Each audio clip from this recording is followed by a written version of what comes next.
June 6, 1944, Juno Beach, Normandy, France. The radio crackled with static inside the operations room at Supreme Headquarters Allied Expeditionary Force. American generals stood around a large map table, their faces tight with worry. Reports were coming in from the beaches of Normandy, and the news from Juno Beach was not good.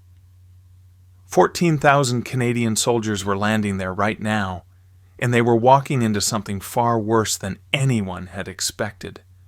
The intelligence reports had been wrong, dead wrong.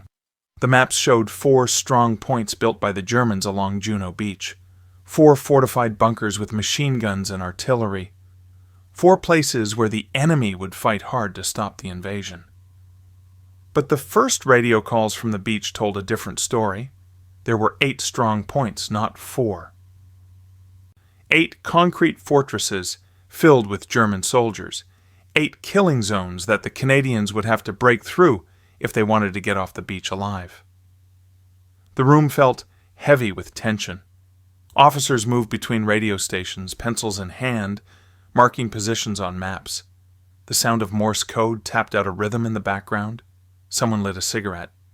The smoke drifted up toward the low ceiling. Outside, the morning sun was climbing higher, but inside this room, the atmosphere was dark. General Eisenhower's staff officers talked in low voices. Some shook their heads. The Canadians had the hardest job of any force landing that day, except for the Americans hitting Omaha Beach. Juno Beach was a fortress. The Germans had spent years turning that stretch of sand into a death trap. Concrete walls, steel obstacles, mines buried in the sand, machine gun nests positioned to create crossing fields of fire. And behind it all, the 716th Infantry Division waited, dug in and ready. British commanders in the room expressed their doubts out loud. The Canadians were too eager, they said, too ready to rush forward without thinking. They had not seen the kind of combat that British troops had faced in North Africa and Italy. They were untested, maybe even reckless. One British colonel looked at the map and said the Canadians might not make it past the seawall. Another wondered if they should pull them back and send in more experienced units. But the Canadians had their orders. They were supposed to push 9 miles inland by the time the sun set that night. 9 miles. It was the deepest objective given to any Allied force on D-Day. While other beaches aimed for 2 miles or 3 miles or 5 miles, the Canadians were expected to punch all the way to the Caen Bayou railway line, 9 miles through enemy territory in less than 12 hours. Some of the generals thought it was impossible. The casualty predictions kept getting worse. Staff officers ran the numbers again and again. With 8 strong points instead of 4, the Canadians would face twice the resistance. The charts showed hundreds of men could die on that beach. Maybe more than 1,000. The medics would not be able to keep up. The landing craft could not evacuate the wounded fast enough. And if the Canadians got pinned down on the beach like the Americans at Omaha, the entire invasion timeline would fall apart. Eisenhower's staff started talking about backup plans. Should they send reinforcements to Juno Beach? Should they divert troops from other sectors? Should they prepare for the possibility that the Canadians would fail? The questions hung in the air like the cigarette smoke. No one had good answers. Major General Rod Keller commanded the 3rd Canadian Infantry Division, and he was not in this room. He was closer to the action, where he could hear the distant sound of naval guns pounding the French coast. Keller knew what the British commanders thought of his men. He had heard the whispers. Too green, too aggressive, too likely to charge forward and get themselves killed. But Keller saw something the others missed. His men had been through hell at Dieppe. In August 1942, Canadian forces had attacked the French port of Dieppe in a raid that turned into a disaster. Out of 5,000 Canadians who landed, more than half were killed, wounded, or captured. It was a brutal lesson written in blood on French beaches. But the survivors learned things that day. They learned how to move under fire. They learned how to work in small groups when the plan fell apart. They learned that sometimes you had to take risks to survive. Keller had watched his troops train after Dieppe. They practiced different tactics. They did not just follow the textbook anymore. Sergeants taught their squads to move in small teams, 3 men working together, covering each other while they advanced. They learned to make quick decisions without waiting for orders from officers who might be dead or cut off. They learned to keep moving forward, even when everything around them was chaos. The generals at headquarters saw eagerness and worry about recklessness. Keller saw determination mixed with hard-won experience. He saw men who knew what it felt like to fail and were desperate to prove they could succeed. He saw soldiers who would not stop moving forward because stopping meant dying on the beach, like their friends had died at Dieppe. Back in the operations room, another report came through. The Canadians were hitting the beach now. Landing craft were dropping their ramps.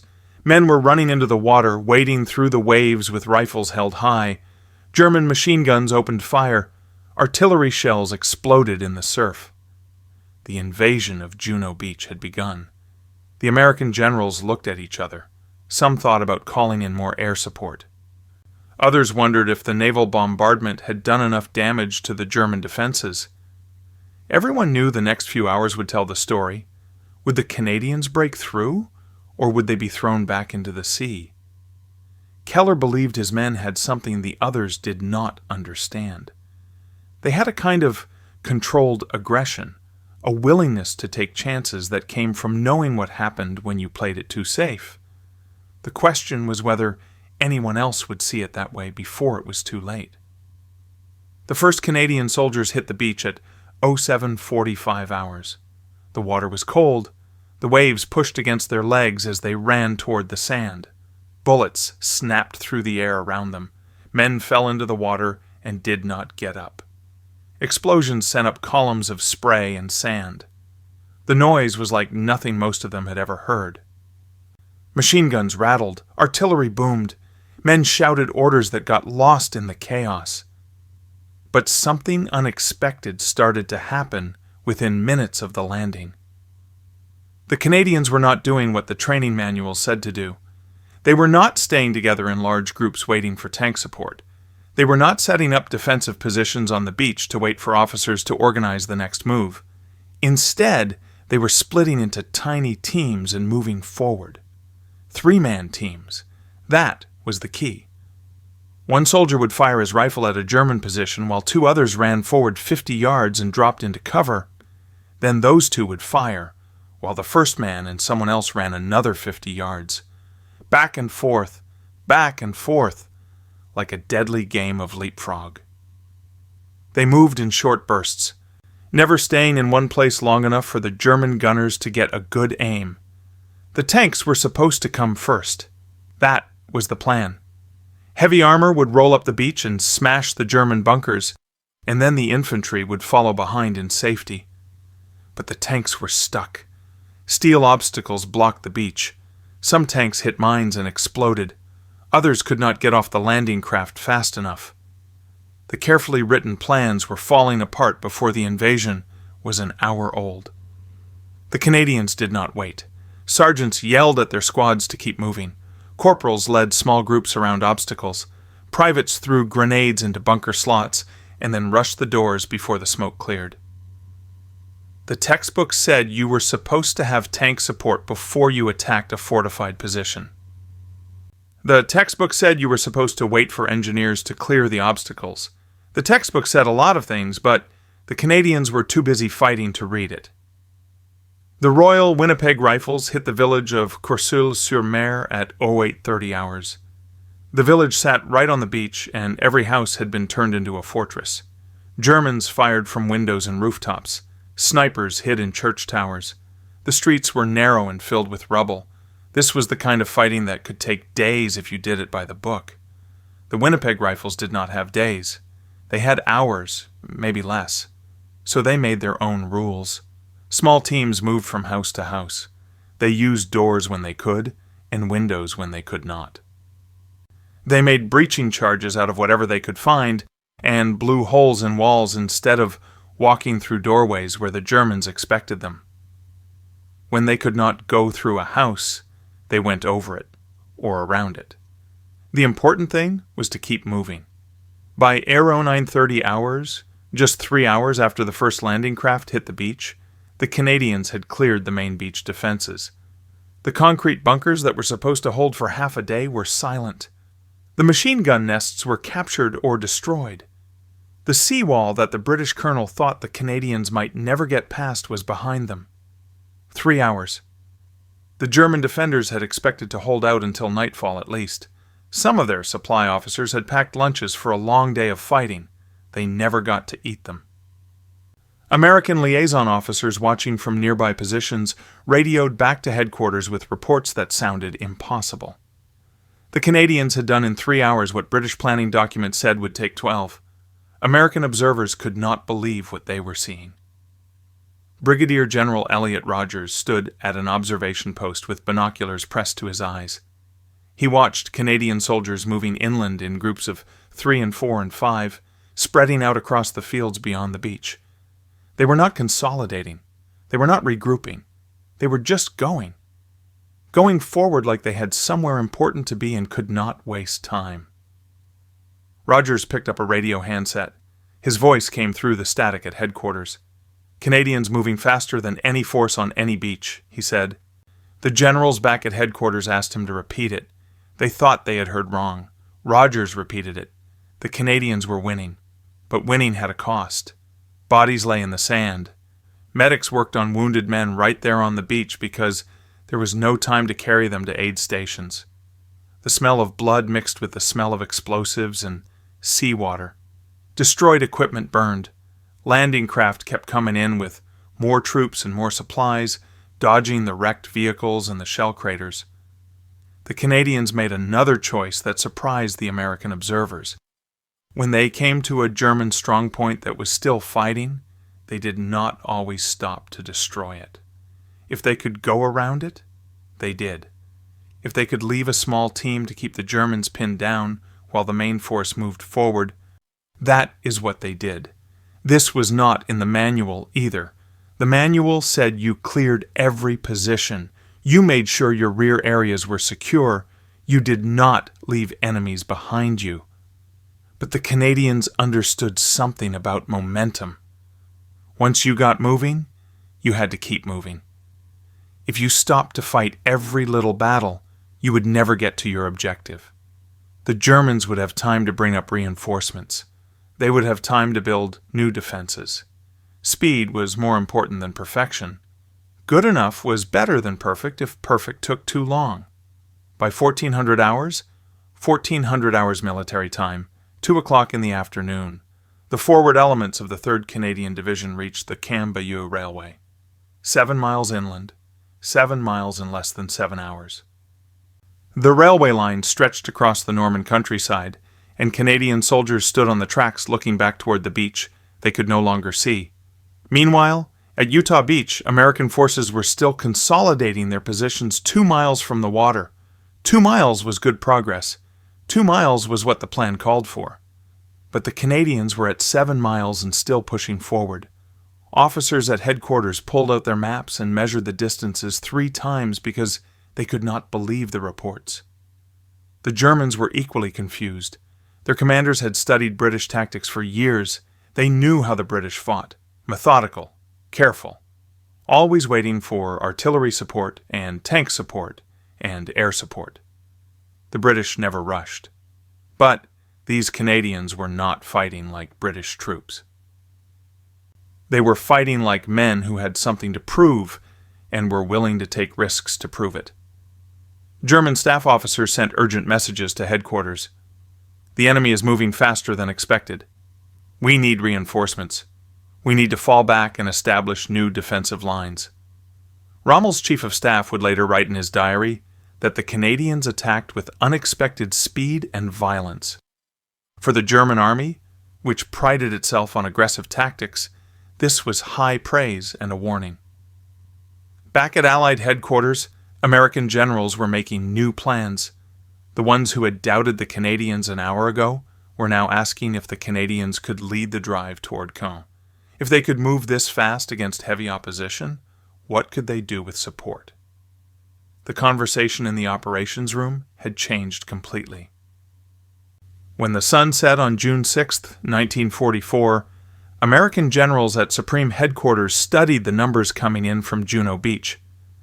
The reports told a story that nobody had expected. The Canadian forces had pushed 9 miles inland from Juno Beach, 9 full miles into enemy territory.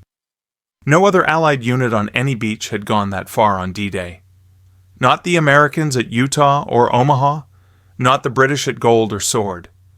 The Canadians had achieved something that military planners thought was impossible when they wrote the orders months before. 8 French villages were free: Bagny-sur-Mer, Saint-Aubin-sur-Mer, Courseulles-sur-Mer, Bernières-sur-Mer, and 4 others.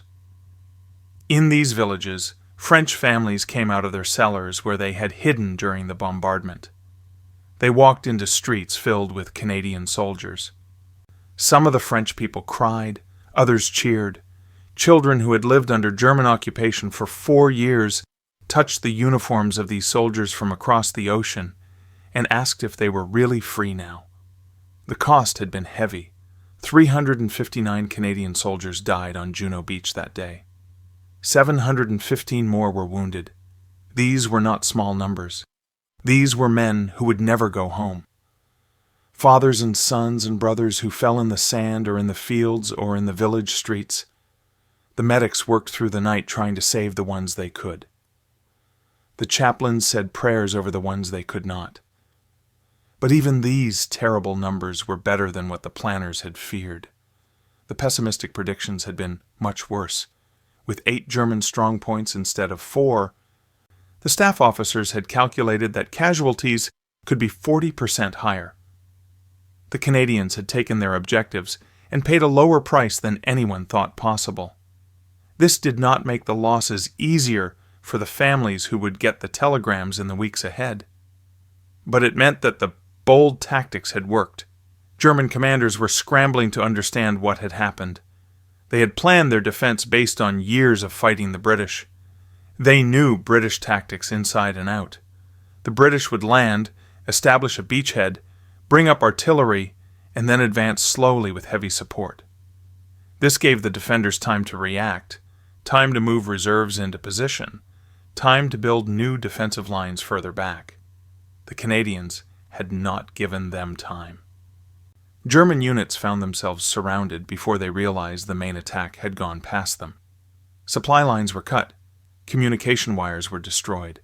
Officers tried to send messengers on motorcycles to headquarters, but Canadian patrols caught them on the roads. Rommel's chief of staff sat in his command post reading reports that did not make sense. How had the enemy moved so far so fast? His diary entry for that night included words that German officers rarely wrote about their enemies. The Canadians attacked with unexpected speed and violence.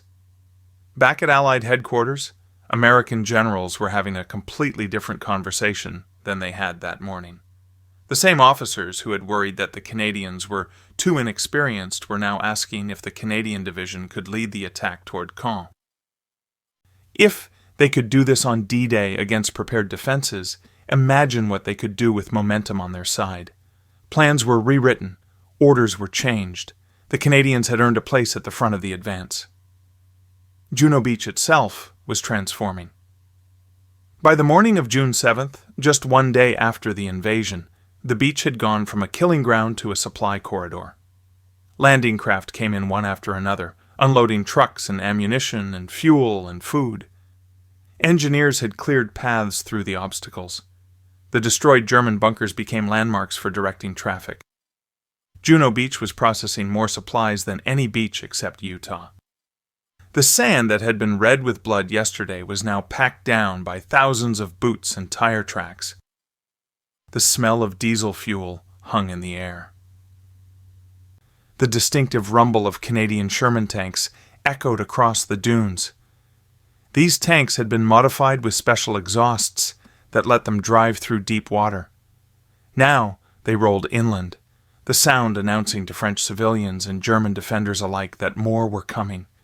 You could hear the war moving inland. The crack of rifle fire grew more distant. The thump of artillery shifted from the beach to targets miles away. At night, the sky flickered with the flash of explosions on the horizon. The war was no longer on the beach. The war was heading toward Caen and the interior of France, and the Canadians were leading the way. But not everyone was celebrating. British command officers began raising concerns by the second day. The Canadians had pushed forward so fast that their flanks were exposed. They had advanced 9 miles, but the forces on either side had advanced 5 miles or 6 miles. This created a bulge in the Allied line. The Canadians were sticking out like a finger pointing at the enemy, and fingers could be cut off. The concerns were not just theoretical. The 12th SS Panzer Division was moving toward the Canadian position. This was one of Germany's elite armored units, filled with young soldiers who were fanatically loyal and well-trained. They were coming to cut off the Canadian advance and push the Allies back to the sea. If they succeeded, all the gains of D-Day would be lost. Hundreds of Canadian soldiers would be trapped behind enemy lines. The invasion itself could be threatened. British commanders sent urgent messages. The Canadians needed to slow down. They needed to consolidate their positions. They needed to wait for the rest of the Allied line to catch up. This was basic military doctrine. You did not let your forces get isolated. You did not advance faster than your support could follow. The textbook said these things for good reasons written in the blood of soldiers who had learned them the hard way. A debate erupted among American and British commanders at headquarters that would last for weeks. The American generals who had witnessed the breakthrough found themselves defending Canadian tactics against British caution. Was the Canadian aggression brilliant initiative or dangerous recklessness? Had they won a great victory, or had they just been lucky? Should other units copy their tactics, or should the Canadians be reined in before they got themselves killed? Officers argued both sides with passion. Some pointed to the 9 miles and said the results spoke for themselves. Others pointed to the exposed flanks and said the Canadians had been reckless and were about to pay for it. The reality was more complicated than either side wanted to admit. The Canadian tactics had worked beautifully for breaking through prepared defenses and seizing ground quickly. But holding that ground against counterattacks would require different tactics. The same aggressive movement that had carried them inland so fast now left them vulnerable. The 12th SS Panzer Division was coming, and the Canadians would have to fight a different kind of battle in the days ahead. French civilians in the liberated villages saw the Canadian soldiers digging foxholes and setting up defensive positions. They heard the officers shouting orders. They watched supply trucks racing forward with ammunition. Everyone knew something big was coming. The smell of cordite from the constant shelling mixed with the smoke from cooking fires. The ground shook with the impact of shells landing nearby. The Canadians had taken these villages in hours. Now they would have to keep them against an enemy that was not retreating anymore, but counterattacking with armor and fury. American observers positioned with Canadian units sent constant updates back to Eisenhower's headquarters, their reports mixing admiration with concern about what would happen next. The question that divided Allied command was simple to ask, but hard to answer. In war, was it better to be bold or to be careful? The Canadians had been bold on June 6th, and it had worked. But June 7th and the days after would test whether bold could survive when the enemy struck back. The American generals who witnessed what happened at Juno Beach knew they were watching something important. They just were not sure yet whether it was a lesson in how to win or a warning about the cost of going too far too fast. The weeks after D-Day changed how armies thought about fighting. Training camps across England began teaching new tactics based on what happened at Juno Beach. Instructors showed soldiers how to move in small teams of 3. They practiced the leapfrog advance that the Canadians had used. They learned when to bypass strong points instead of stopping to destroy every enemy position.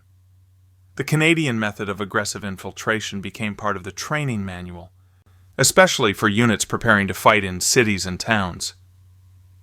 American officers who had watched the Juno Beach landing from their command posts carried those lessons with them through the rest of the war.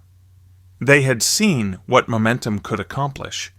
They had seen junior officers and sergeants make life or death decisions in seconds without waiting for someone higher up to tell them what to do.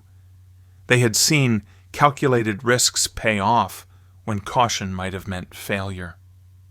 These were not easy lessons for a military that valued careful planning and following procedures.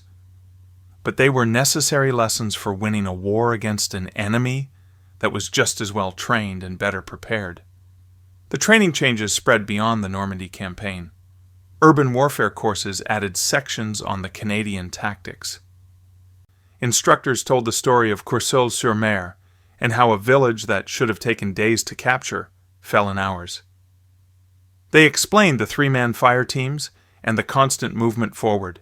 They emphasized the importance of trusting soldiers to think for themselves when communications broke down or officers became casualties. The Canadian approach became part of how Western armies taught their troops to fight in close quarters against fortified positions. Major General Rod Keller, the commander who had believed in his men when others doubted them, did not live to see his tactics become standard practice. He was wounded in August 1944 when his vehicle was hit during a German artillery strike. A piece of shrapnel struck his head. The injury was serious enough that he had to be evacuated back to England for medical treatment. He never returned to command. His war ended 2 months after D-Day, and with it ended any chance he had of receiving the recognition that other D-Day commanders would later get. Keller's reputation became complicated in the years after the war. Some officers praised his aggressive leadership. Others criticized decisions he made during the fighting around Caen. Military historians argued about whether his tactics were brilliant or just lucky. Official reports were mixed. He faded from public memory while other generals became famous. The man who led the deepest advance on D-Day became a footnote in many history books. His story became a reminder that recognition in war often goes to those who survive to tell their story, not always to those who deserve it most. But the American generals remembered.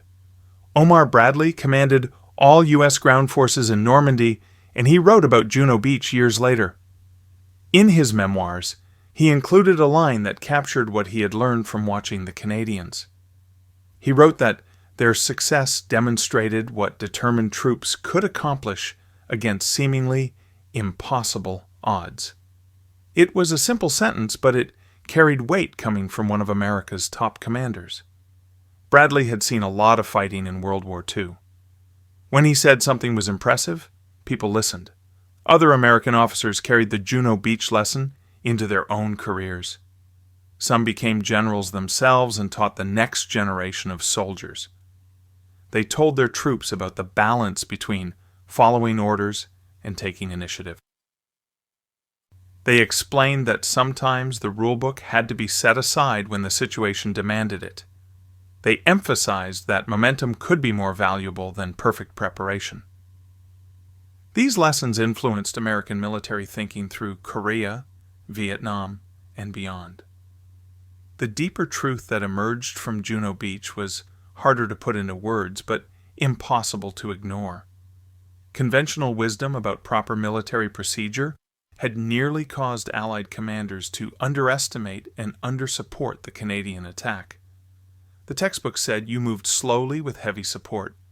The textbook said you cleared every position before advancing. The textbook said you did not take unnecessary risks. But on June 6, 1944, following the textbook might have meant staying pinned down on the beach while German reinforcements arrived. Sometimes conventional wisdom could be more dangerous than the enemy. This realization changed how military leaders thought about innovation and adaptability. They began to understand that in moments of existential crisis, institutional caution could kill you just as surely as recklessness. There was a balance to find between discipline and initiative, between following the plan and adapting when the plan fell apart. The Canadians had found that balance on D-Day, not because they were reckless, but because they understood the cost of being too careful. Dieppe had taught them that hesitation meant death. Juno Beach proved they had learned the lesson. Today, military historians still debate where the Canadian achievement fits in the story of D-Day. Popular movies and documentaries focus heavily on Omaha Beach, where American soldiers faced terrible casualties but eventually prevailed. The dramatic story of American sacrifice has become the defining image of D-Day for many people around the world.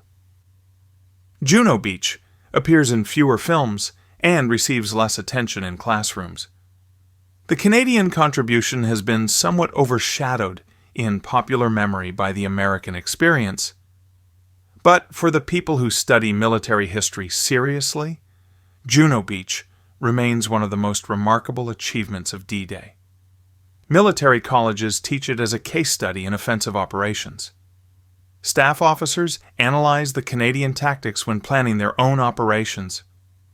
The 9-mile advance stands in the record books as proof that audacity combined with skill can overcome obstacles that appear insurmountable. The question is not whether the Canadians succeeded. The question is why their success is not better known. The American generals who watched the events at Juno Beach unfold answered a question that day about courage, capability, and the danger of underestimating your allies. They learned that the troops you dismiss as too eager or too inexperienced might simply be the ones willing to do what victory demands. They learned that sometimes the difference between winning and losing is not firepower or numbers, but the willingness to move forward when everything says to stop. They learned that you cannot always judge a force by its reputation or its past. You have to watch what it does when everything is on the line. These lessons endured decades after the war ended. In any field, not just military operations, people face the same questions. Do you follow the established procedure, or do you adapt when circumstances change? Do you trust the people under you to make decisions, or do you wait for every order to come from the top? Do you mistake caution for wisdom and boldness for foolishness? The answers are never simple, but Juno Beach provides a guide. It shows that calculated risk is different from recklessness. It shows that momentum matters. It shows that the ones who succeed are often the ones who refuse to accept that something is impossible just because it has never been done before. The final lesson from Juno Beach is perhaps the most important. Never mistake restraint for professionalism or audacity for recklessness. They are not the same things. Restraint can be wisdom, or it can be fear dressed up in careful language. Audacity can be courage, or it can be stupidity that got lucky. The difference is in knowing when to push forward and when to hold back, when to follow the plan and when to tear up the plan and write a new one in the sand while bullets fly overhead. On June 6, 1944, 14,000 Canadian soldiers knew which choice to make. The American generals who watched them make it never forgot what they saw. The lesson remains written in the sand and soil of Juno Beach for anyone willing to read it.